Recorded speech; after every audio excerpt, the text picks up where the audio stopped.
Hi guys, welcome and welcome back to my channel. How are you all? Hope you all are fine and doing well. Today I gonna tell you guys that why I escaped from NEET journey and I completely out of that segment and the part of that life. So many of you curious about why I'm hating this exam. As you all know that I obsessed with the entirely medical field and the NEET segment of my life. I studied for throughout 3 years consistently and very hard. I worked hard for the exam and prepared a lot, but that not happened at all. और उसके बाद से फिर हमको लगा कि भाई हमसे होगा नहीं, टू बी वेरी ऑनेस्ट। और हमको लगा कि चलो हो सकता है मेरे में ही गलती हो। देखो, नीट में नहीं सिलेक्ट होना उसमें कम्प्लीटली मेरा गलती है, इसमें किसी का गलती नहीं है, ना एनटीए का गलती है, ना इंडियन एजुकेशन सिस्टम का गलती है, ना रिजर्वेशन का गलती है, किसी का गलती नहीं है, सिर्फ और सिर्फ मेरा गलती है। और पहला नंबर ये हो गया।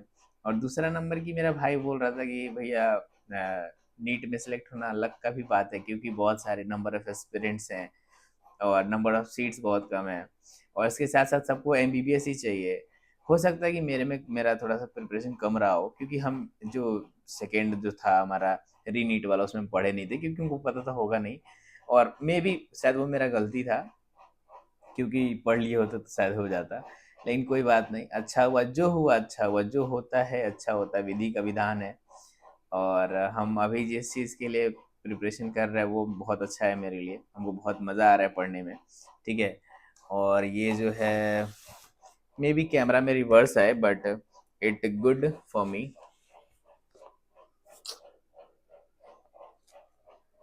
बहुत अच्छा है ये, मतलब मेरा इंग्लिश भी काफ़ी सुधारने में हेल्प हो रहा है इससे। काफ़ी मतलब मेरा लैंग्वेज और मेरा वोकैब तो सही है, काफ़ी इम्प्रूवमेंट तो है। ऑल्दो मतलब सिलेक्शन का तो देखा जाएगा, वो प्रिपरेशन पे डिपेंड करता है, मॉक टेस्ट लेने पे डिपेंड करता है। बट ठीक है। And close the door. And हम नीट से अब बाहर आ चुके हैं कम्प्लीटली। बहुत सारा रीज़न है, हम रिसेंटली हॉस्पिटल्स में विज़िट किए, मल्टीपल्स हॉस्पिटल में विज़िट किए, आईजीआईएमएस। फिर उसके बाद से मेदांता पटना, पापा मेरठ गए हुए थे 20 दिन के लिए, हिम्स में मनीष आचार्य का हॉस्पिटल में। एंड फिर गंगाराम में, फिर एम्स दिल्ली में। तो आफ्टर ऑल ये सब देखने के बाद हमको बहुत कुछ मतलब सीखने मिला। उसके अलावा भी मेरे पास बहुत ऐसे कॉन्टैक्ट्स हैं।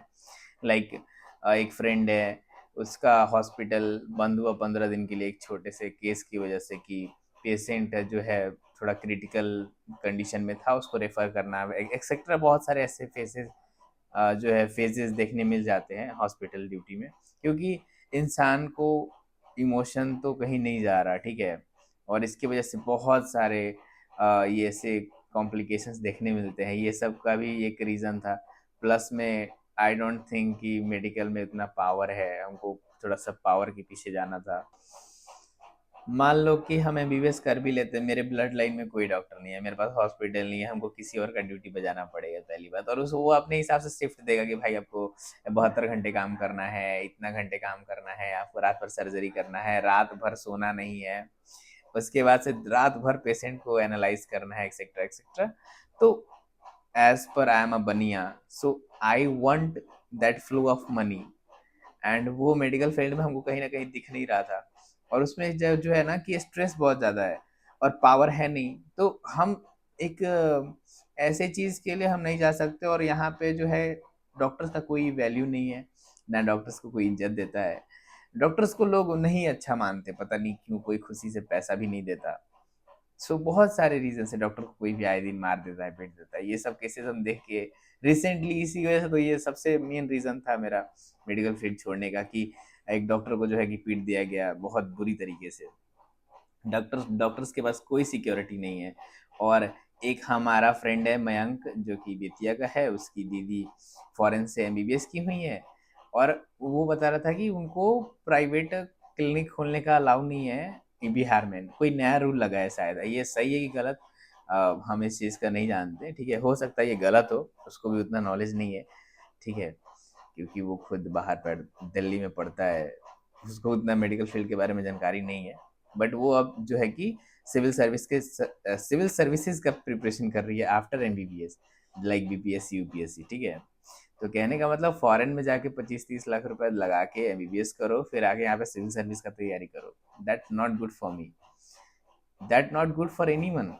वो सोची होगी कि हम एमबीबीएस करके लोगों का ट्रीटमेंट करेंगे, सर्जरी करेंगे, बट यहाँ पे एफएमजी का जो फॉरेन मेडिकल ग्रेजुएट का जो एग्जाम होता है वो भी बहुत टफ होता है। वो निकलता ही नहीं है किसी से, मतलब हम बहुत किसी के मुंह से सुने हैं कि एफएमजी का एग्जाम नहीं निकलता है जल्दी, किसी से भी नहीं निकलता है until and unless you graduated from a great country। वहाँ का एफएमजी का एग्जाम नहीं होता, लाइक अमेरिका, यूके का अगर एमबीबीएस करके कोई आया है, जर्मनी भी शायद है इसमें, उसका नहीं होता है इंडिया में एग्जाम, ठीक है। ऐसे में बहुत ज़्यादा गर्मी हो रहा है, पता नहीं क्यों फैन चल रहा है फिर भी, ठीक है, क्योंकि मल्टीपल्स लाइट्स हैं और फिर गर्मी तो होता ही है, ऑफ कोर्स हमको बहुत ज़्यादा गर्मी होता है। तो ये सब जानने के बाद कि पावर नहीं है, पैसा उतना, मतलब अगर कोई पैसे के लिए आ रहा है मेडिकल फील्ड में तो मत ही आना भाई, क्योंकि लाइफ का कोई सुख नहीं है। तुम्हारा पैसा तुम्हारा बाल बच्चा ही भोगेगा, और तुम्हारा बाल बच्चा, तुम्हारा परिवार ही, तुम्हारी वाइफ या फिर तुम्हारा हस्बैंड ही उसको मतलब खुश रह पाएगा। एक मेडिकल प्रोफेशनल पर्सन तो नहीं खुश रहता है, क्योंकि उसको ऑल टाइम ड्यूटी करना होता है, ठीक है। It's a noble profession, I respect that profession, और हम खुद डॉक्टर्स को बहुत रिस्पेक्ट देते हैं। I just want to be that, but until हम उस चीज़ को पाते हैं, मेरा वो मतलब मेरे जहन से उतर गया और हम उसको इतना नफरत करने लगे उस फील्ड से कि जिसका हिसाब नहीं है।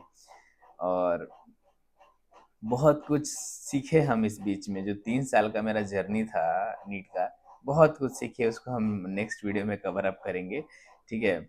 लेकिन ऑल्दो बहुत खुशहाल रहा मेरा टाइम, और बट नहीं हुआ है, उस चीज़ का दुख भी होता है और खुशी भी होता है कि हाँ चलो नहीं हुआ तो हमको और कुछ मिला अच्छा करने को, ठीक है।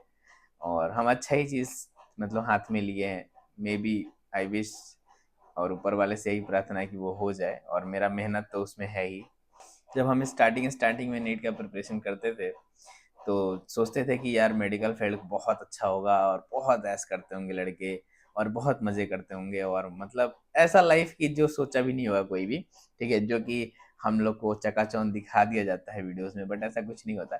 रियलिटी चेक हमको तब मिला जब मेरे कुछ फ्रेंड्स से गए मेडिकल कॉलेज, एनएमसीएच में, पीएमसीएच में।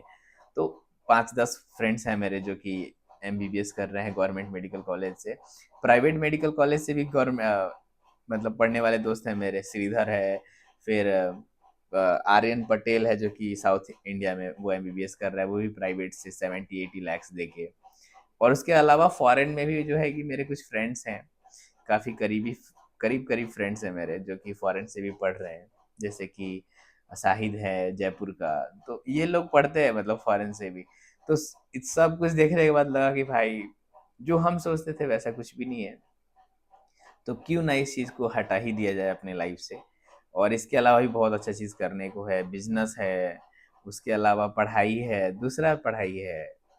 तो और ठीक है, हमको हॉस्पिटल में जाने के बाद रियलाइज़ हुआ कि हम इस चीज़ को हैंडल नहीं कर सकते हैं, क्योंकि इतना ज़्यादा मतलब लोगों को देख के और चीखते चिल्लाते लोगों को, हम तो मतलब मेरे अंदर वो कैपेबिलिटी ही नहीं है कि हम हैंडल कर सके।